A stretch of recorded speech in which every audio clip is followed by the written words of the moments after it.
Chelsea corner in by Alonso, terrific header, and Chelsea lead courtesy of Thiago Silva. N'Golo Kanté deflection, goal!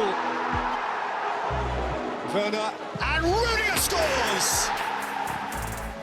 Chelsea continue to go from strength to strength, and despite putting 3 past Spurs, it's their defence that's been the most impressive aspect of Thomas Tuchel's reign so far. They've now kept more clean sheets in 24 games under the German than they've conceded goals. To think that he's only been a Chelsea manager since January is quite incredible with what he's achieved, but it's the way they play as well, the balance between defending and attacking. They've got creativity in their side. But they defend. They showed that at Liverpool when they went down to 10 men and they saw the game out for the draw, against Liverpool of all teams as well, away from home. They've got the balance of their football is absolutely spot on. Beautifully done by Kovacic. Here is Lukaku in prime position.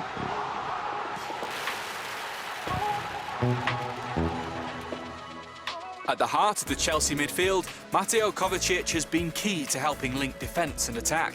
As well as contributing a goal, the Croatian leads the Chelsea squad for assists and passes. He's also won possession more times than any of his teammates in the final third. Southampton crack the Manchester City code. 1 valuable point for Southampton and 2 dropped by Manchester City. Not the result Pep Guardiola would have been hoping for against winless Southampton, but it was a milestone day for his goalkeeper.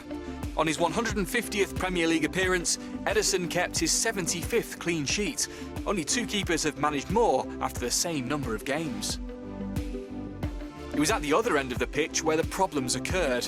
Despite twice winning 5-0 this season, City have managed just 1 goal in their other 3 games and now have the lowest shot conversion rate since Guardiola arrived in 2016.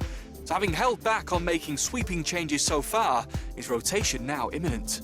I think he's had a few injuries to deal with. De Bruyne was out, Foden's been out, so I think he's looked at certain areas of the pitch and thought, well, let's just stay with them for this moment in time. But the flexibility's there. I think it's something that he's looked at and thought, well, I'm just going to settle the team down. We did it differently last year. We might have to look at it, Maybe this will be the big fixture. If he does it again and they don't win, maybe that's when he'll start having some flexibility. Gabriel Jesus, Kun Aguero didn't score, Raheem Sterling did. Azpilicueta, Hakim Ziyech! And Werner, he's got in! Chelsea followed up that win at the Etihad by beating City again in the Champions League final less than 3 weeks later. It means Thomas Tuchel has now masterminded 3 consecutive victories over Pep Guardiola, having also won their FA Cup semi-final meeting in April. Chelsea have got something over them. It's unusual for City. Normally when you play against City, you're the team that's saying we're going to have to play well today to beat them. Well, I think it's the opposite way round in this fixture. I think City, which is unusual for them, is going to have to play their sort of 9.5 out of 10 as a team to win the game. That's how good Chelsea are. City finished 19 points ahead of Chelsea last season, but since Tuchel arrived in West London, there are only 4 points difference between the 2 sides.